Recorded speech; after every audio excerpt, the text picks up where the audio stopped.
Islanmış olsun. Allah güzel. Hadi.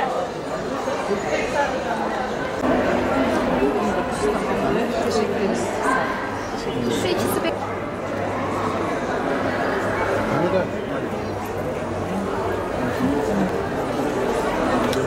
Akşam seminere gelecek misiniz?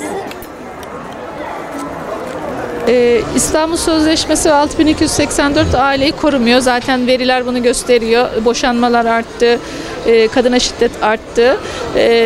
Çünkü yani önlemek üzerine bir şey değil zaten. Sürekli cezalandırmak üzerine yapılan şeyler faydadan çok zarar getirir. Bu yüzden aileyi korumanın yolu güzel ahlakı, hakkı ve sabrı tavsiye etmek, güzel dinimizin bize gösterdiği pek çok güzel yol varken Batı'nın şiddetle güya durdurma çabası gibi bir şeyden yola çıkarak elbette ki aileye faydadan çok zarar veriyoruz.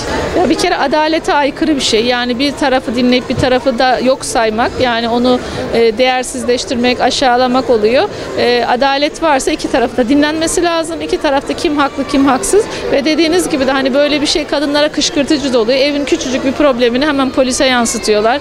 Haklı çıkayım, işte biraz kocamın gözünü korkutayım diye. Son yıllarda 2 milyona yakın erkeği evden atmışlar bu beyanla ki bunların çoğunda fiziksel bir şiddet yok. Sadece psikolojik şiddet adı altında.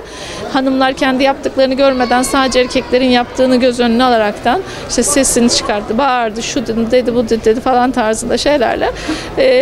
Yani bu sözleşmeler dinamit gibi ailenin içerisine girdi. Kadınlar o bölümünü maalesef ki düşünemiyorlar. Biraz kışkırtmaya çabuk geliyorlar. Kadınlar duygusal oldukları için işte birisi kocan sana bağıramaz, bağırdığı zaman işte şikayet et dediğinde hiç düşünmüyor. Ben de kocama bağırdığım oluyor. İşte bu evlilik içerisinde olur, karı koca arasında bazı şeyler gibi düşünmeden evet bana bağırıyor, şiddet oluyor, gidip şikayet edeyim. Bunun sonucunda mesela çok pişman olan kadın var. Yuvamın yıkılacağını bilmiyordum, eşimin dönmeyeceğini bilmiyordum diye. Burada sözleşmenin sonuçları ile ilgili halkı asla medya bilgilendirmiyor. Aslında medyanın sürekli eğer kocanızı şikayet ederseniz yuvanız yıkılır, işte çocuklarınızda şöyle olabilir, böyle olabilir diye medyanın muhakkak İstanbul Sözleşmesi ve 6284'ün sonuçları ile ilgili bilgilendirmesi lazım. Kanun kalkana kadar inşallah kalkması için çabalıyoruz. Ya bu zaten çok başlı başına bir zulüm. Hani bunu diyecek bir şey yok. Masum insanları, aile babalarını sırf Batılılar istiyor diye işte 18 yaş altı dinimiz evlenebilir diyor. Reşit olmuş. Evlenmişler. Yıllar sonra hapse atılan da var. Öncesinde de var.